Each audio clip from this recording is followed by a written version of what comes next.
for today's video, we're going to do some Zamboanga facts and some Chavacanos. Enjoy!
Hola! Before going to the tourist places and barangays here in Zamboanga, let me give you a brief history of the city of Zamboanga. Zamboanga City earned the moniker Asia's Latin City. Old colonial edifices that are great reminders of Spanish colonial era are still well preserved here and are great tourist attractions. In addition, the Chavacano language, which has survived for over 400 years, is widely spoken in this lively city. So Chavacano is the only Spanish-based Creole in Asia and one of the oldest Creole languages in the world. Zamboanga City is dappled by several shopping malls, restaurants, towering commercial buildings, and tourist spots. So what are we waiting for? Vámonos!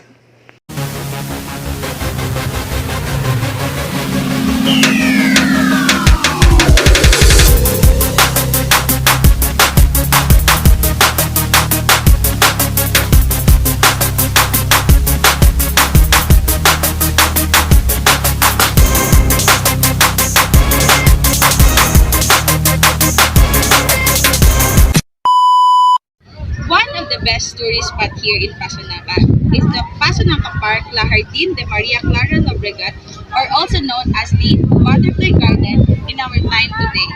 This butterfly garden consists of different kinds of flowers and has plenty of colorful butterflies in different sizes.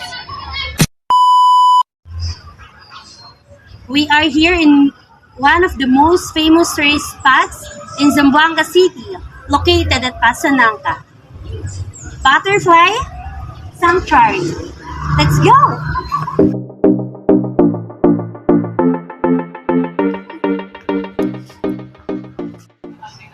So let me show you the beauty of Butterfly Sanctuary.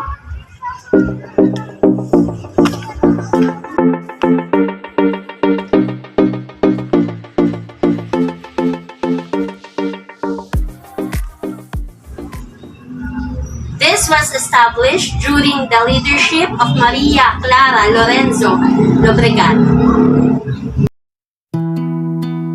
I lost all of my hopes, I'm tired. I counted every miles, but it still feels like day and night. I try to hold my head up high, like a pretty butterfly that flew away until she dies.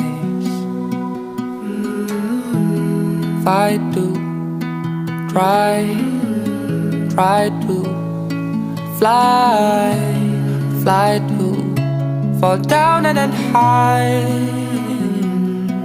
All I know is when you go, I sat by myself like every time.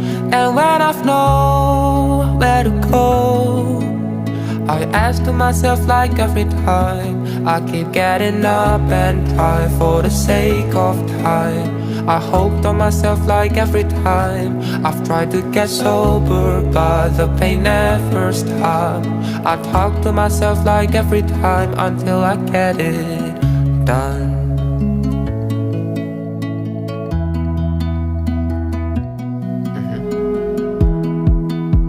Keep questioning the pain of my life,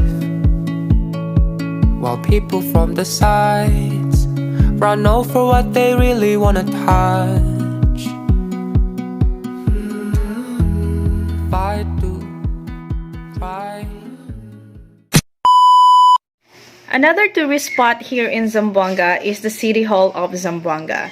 So every December, Zamboanga City's historic City Hall is awash in colors, lights, and finery to welcome the Yuletide season. Pascua na Zamboanga, or Christmas in Zamboanga, is a celebration that brings together families and communities with fun-filled and wholesome activities. Most notable of which is the annual countdown, the grand lighting ceremony that unveils the beautiful light displays at City Hall and other nearby landmarks, courtesy of the local government of Zamboanga through its General Services Office.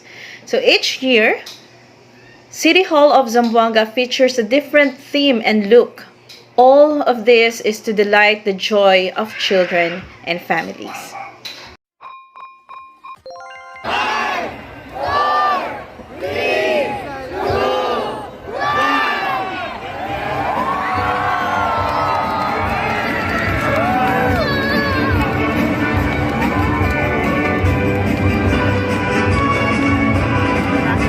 Feliz Navidad,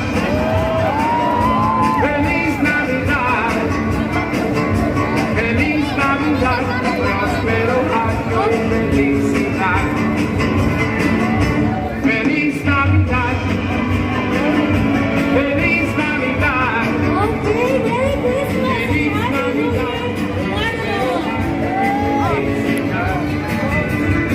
I wanna wish you a Merry Christmas. I wanna wish you a Merry Christmas. So I will give you a brief history of how Fort Pilar was established back then. So Fort Pilar was built on June 23, 1635. It is a silent witness to many battles fought by the Spaniards against the Moros, a witness to the heroic courage of Zamboangueños for their love of freedom.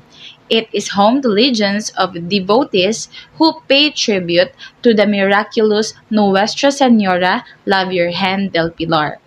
Fort Pilar is now an outdoor Roman Catholic Marian shrine and a regional branch of the National Museum of the Philippines. Inside the fort, only the southern structure is still in ruins. Inside and outside the fort are well-maintained gardens. The Paseo del Mar, a reclaimed esplanade, protects the fort from the ravages of the sea.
Hello, so for today's video, we will talk about the tribes and history of the people of Zamboanga City.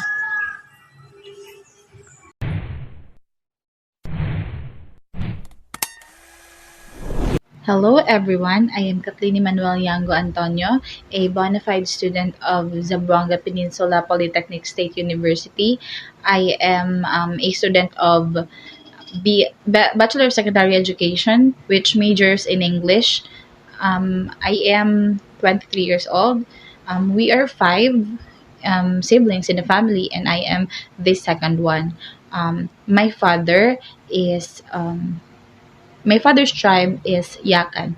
They are actually from Lamitan Basilan in Pamaran village specifically. And my mother is from Santiago Isabela, somewhere in Luzon.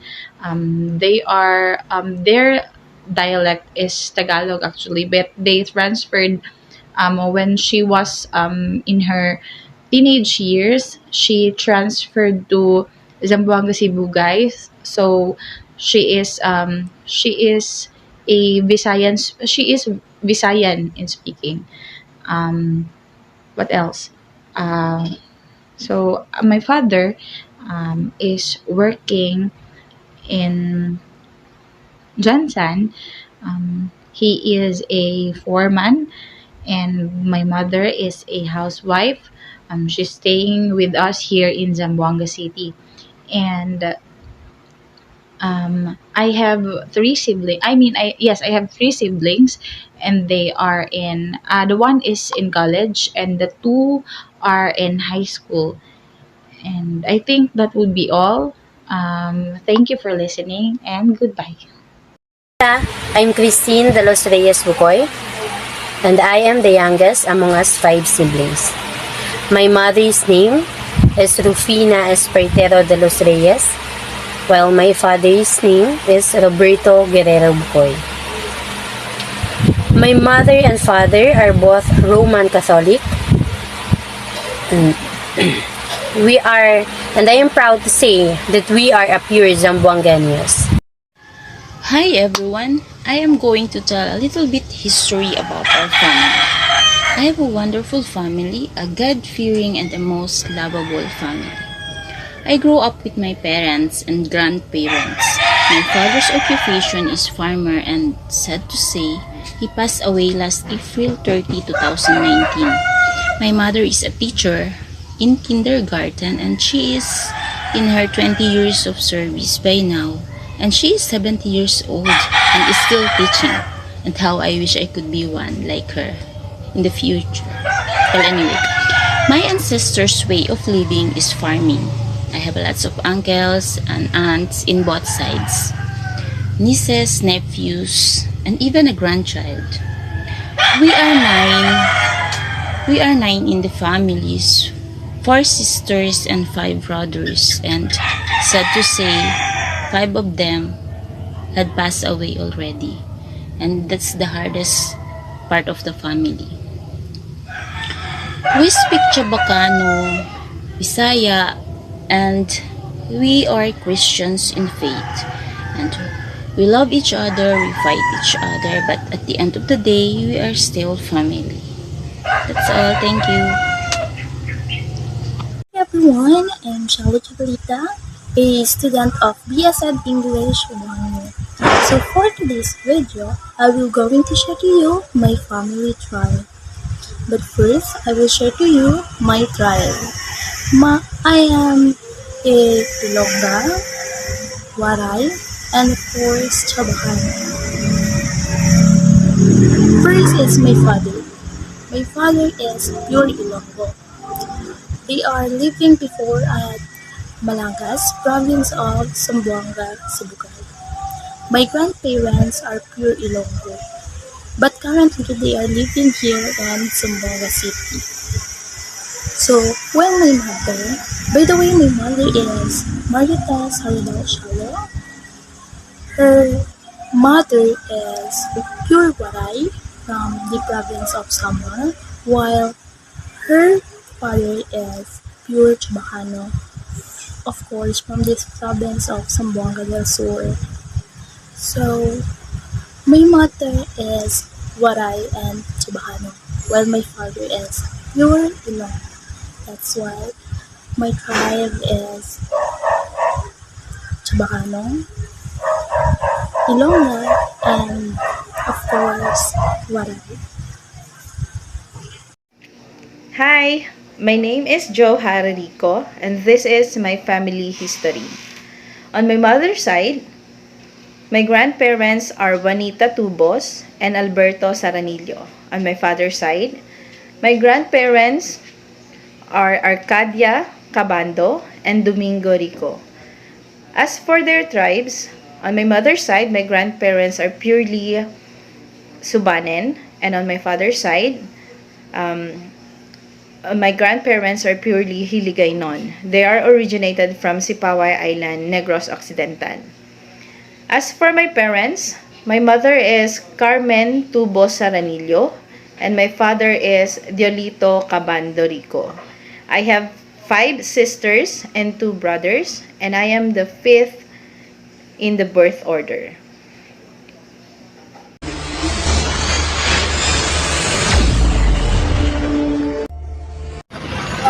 Hola, Zamboanga. We are now here at Barangay Hall of Dalutan, Zamboanga City.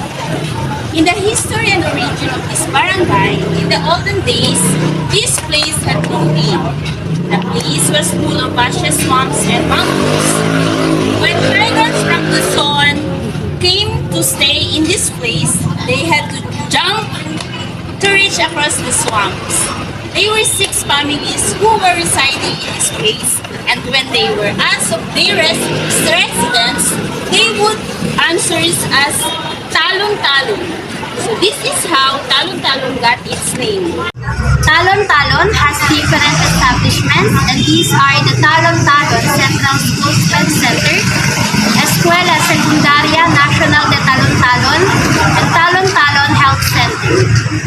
In Talon-Talon, we have different tribes, or let's say we have different places of worship, like the Marcas of Luna Mosque, Iglesia ni Cristo, San Isidro Labrador Parish.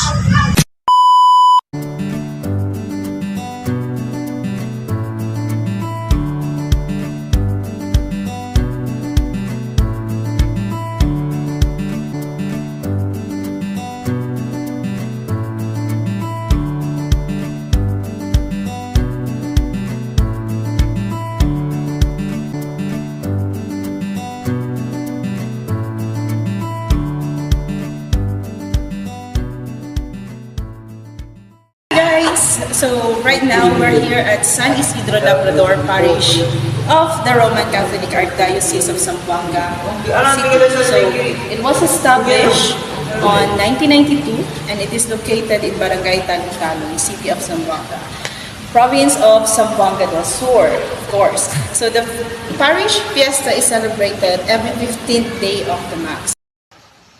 Right, as you can see behind me, so this is the inside of the church. This is the altar.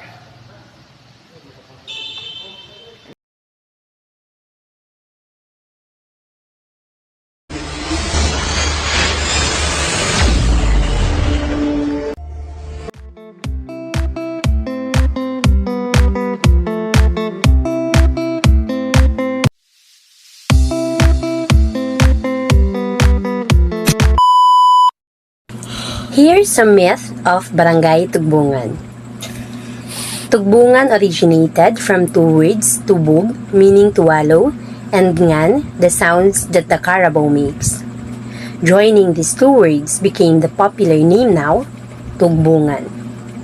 Long before, we can find many carabaos in the swampy areas and in vacant plaza of this place.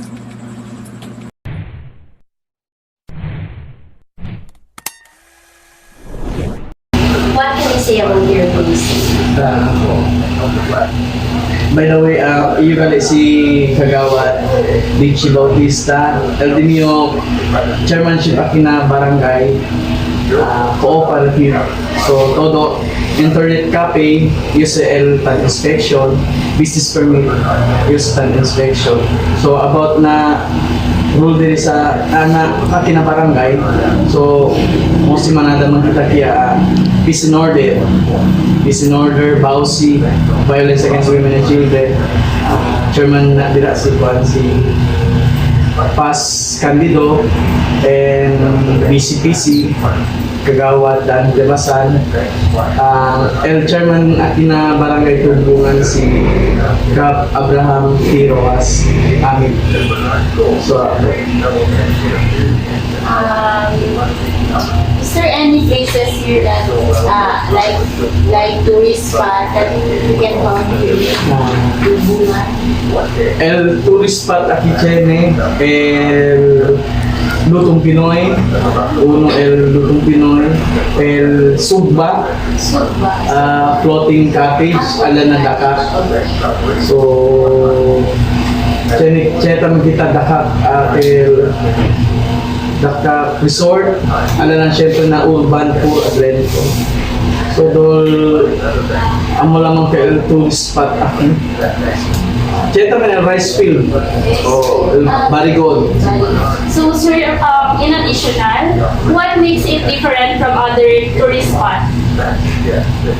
So, different sa mga lain. Just like Pasanaka, they have butterfly garden. So, aki, tiyan kita zipline. Zipline. Kita kabar manado kita Carabao. Kasi historical dating tubungan. So, malamang kilo dol usabi. Kailan. Okay. Thank you.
Hola a todos!